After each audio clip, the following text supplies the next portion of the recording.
The WWE sale gets hot and heavy with potential buyers revealed. Plus, Jon Moxley opens up on the CM Punk drama, and we take our first look at the set of WrestleMania 39. It's all in the wrestling news right now. It went a bit quiet amongst other news, Jack, but the sale of WWE is back to the fore this morning. What's going on? Yes, David Faber from CNBC has taken a bit of a deep dive into how WWE's potential purchase is going. And he said that the sales process is, odd choice of words, hot and heavy. So how can I convince you to buy WWE then? With multiple parties apparently showing an interest in buying the company. He mentioned that Comcast, though, is not in the running to buy WWE despite their current investment in Raw and NXT. He mentioned two potential bidders, the Saudi Arabia Public Investment Fund, Endeavor as well, the owners of the UFC, and also, thirdly, a private equity firm with well-known names in the sport. Very mysterious indeed. Now, Fightful Selective added a few more interesting details. Is that last bit just him describing Endeavor, a private equity firm as well? No. That is as well as, not including. Very As mysterious. well as. Fightful Select adding a few more interesting details, including some speculation that may lead to the last one that you said there about another McMahon returning, saying there were actually numerous sources related to rumored buyers who said that Stephanie McMahon could be a desired return. One source at Disney said these companies are doing their due diligence and they're following the news cycles regardless of their public levels of interest. They're aware of the things that would make audiences and staff happy. She seemed to bring a lot of positive to the company. The company's progression under Nick Khan was also played up. See, that's a very interesting part, and that kind of addresses a big question that I had, which was, do these potential buyers even know really the ins and outs of what's been going on? As wrestling fans who've been following this news cycle certainly do.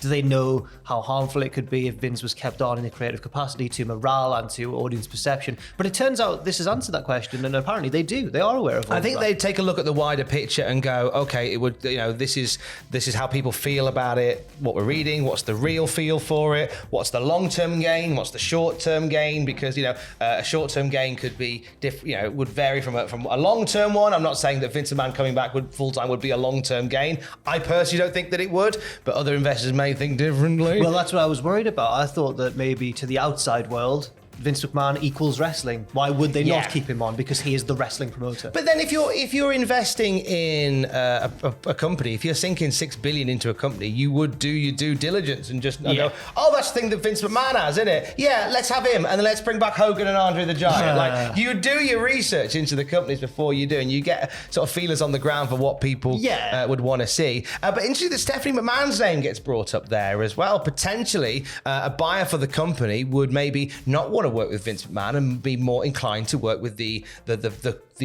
authority power trip of Triple H and Stephanie McMahon and Nick Khan. We've heard multiple rumors and reports before that Stephanie McMahon is very well liked backstage. She's seen as almost like a maternal figure. Everybody likes her, and I was reminded of this watching the recently uploaded WWE 24 of last year's WrestleMania, where you're a bit of a laugh there. Are you laughing at the notion of Stephanie being a nice person? Yes, we've seen her on screen being I horrible. found it hilarious. She was awful to test that time.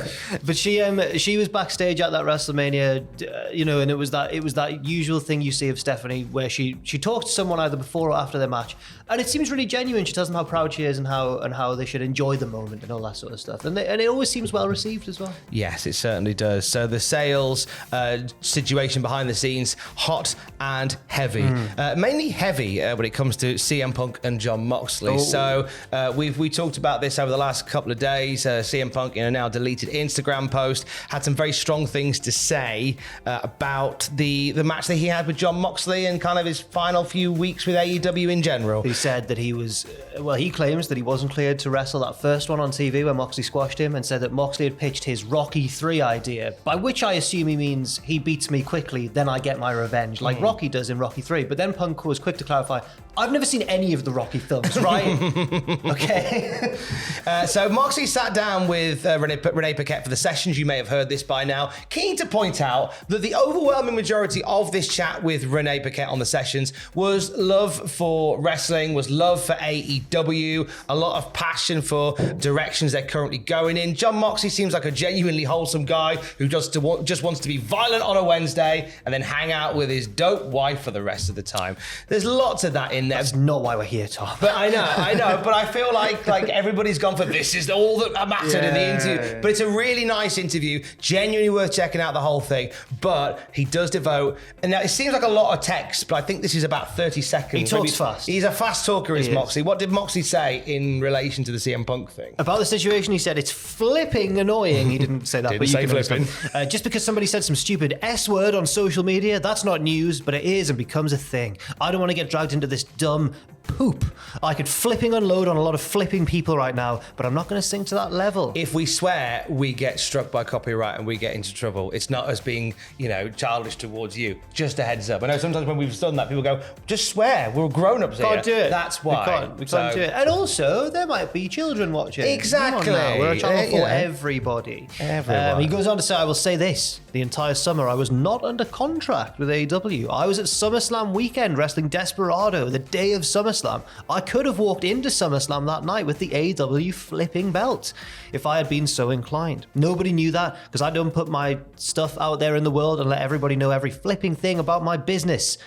I've just seen what he calls CM Punk. Yeah. I'll say this one again. I would say in my head, I looked at that and you could go, the night flipping what's his duck talking about. Yeah, what's his duck? What's his duck? The night he's talking about, the night he came back and was hopping around on one foot, that's CM Punk obviously, he says, we're talking later and stuff. Keep in mind at this time, this is my whole point, I basically don't work there for all intents and purposes. I don't even work here. Tony is not my boss. I don't even have to be in this room. I don't have to do anything. So even me being in this room and offering and agreeing to a storyline that puts you over at the pay-per-view, if anything, I'm bending over backwards for Tony and for this dude and for the company and everybody. I didn't have to, so that's it. I've never seen so much bull poo drama in one place in my entire flipping life. And then he goes on to talk about how amazing Omega and Vikingo was. So from there, well then, there we go. So he kind of brings it back round from there. But yeah, lots of... So those are the words of Jon Moxley. Do listen to the whole podcast. There's that, and there's good stuff in there as well about AEW in general. Last night, NXT's final show before Stand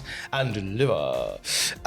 Roxanne Perez officially returning to action on Saturday. There was a segment backstage with her and Shawn Michaels. Shawn Michaels saying that she's cleared, but recommends that she forfeit the title anyway and rest up because she's young. And Roxanne Perez saying, you wouldn't have done that in your day, would you, Shawn? Oh. Shawn, you wouldn't have forfeited the Shawn, title over something like that. You were the most fightingest of champions, Shawn. You'd have never lost your smile, Shawn. That's right, kid. No, I wouldn't. So Roxanne Perez. So it turns out that the reason that Perez fell down in storyline world wasn't a concussion. It was exhaustion and anxiety. Oh. And so they're playing this thing that Roxanne Perez is... Whenever I'm anxious about something, I just... Admittedly, I have collapsed due to anxiety. Oh, really? Oh, well. But To be fair, I'm sure it actually does happen. it can happen. I've been very flippant about that then. I shouldn't have been. It can happen. Fair it can enough. happen. My anxiety tends just to be disassociation. Where it's just like, so technically, if I'd wrestled Meika Satomura, I'd have just spent 9 hours scrolling TikTok. So what this ended up being... Imagine Meika Satomura trying to figure out your strategy. She's like, strategy here. Have you seen that one? That's good, that. Oh, Northern Boys are on tour. But Roxanne Perez convinces Shawn Michaels to let her fight against her demons, fight through her anxiety.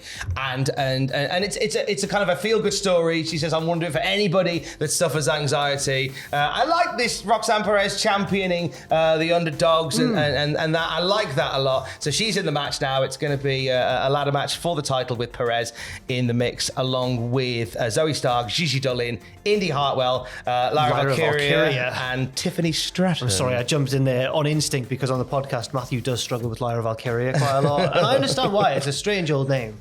You dance around it a little bit. I think because of this storyline, there will probably be a moment in the match where at least Roxanne Perez's demons are about to get to her. Like she's climbing the ladder and you can see her or something like that. There'll be a moment where it is told to us, the audience, that she is struggling here, and it's whether or not that costs her the belt, I suppose. And I think the nice story would be for her to overcome that and to retain her title.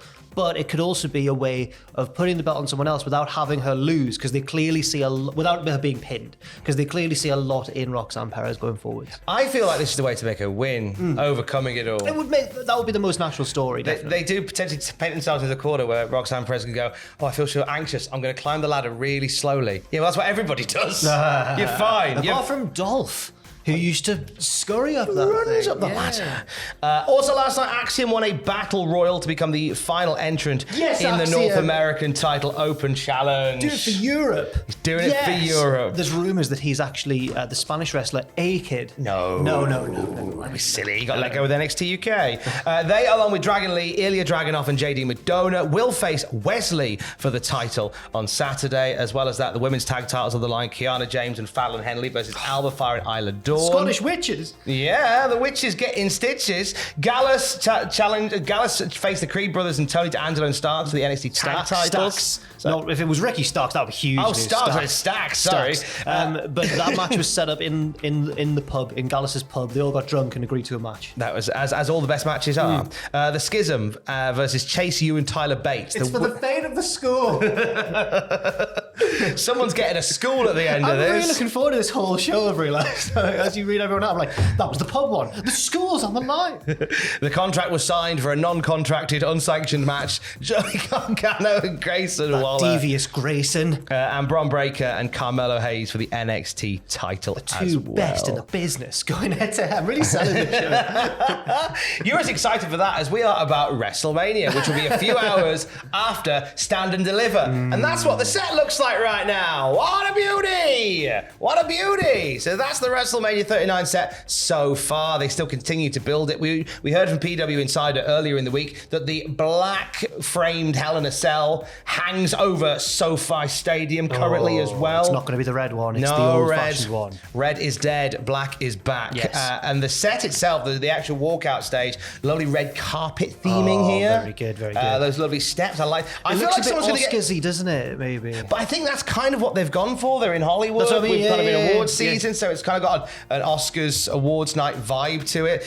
I think if somebody doesn't get thrown down those stairs at any point, I think that's a waste of everybody's time. Oh, that's a hell of a bump to try and take, though. Somebody will take Sign it, won't up they? Darby Allin immediately. And he'll do it. If Dolph Ziggler's free, he can run up those stairs really quick and then roll all the way back down them again. And I'd say run up them and climb at the top and go, Adrian, but no one's seen Rocky, so what's the point? What are your thoughts on the set? Let us know in the comments down below. And we'll have more wrestling news throughout the day at cultaholic.com. Stay safe. Love you. Bye.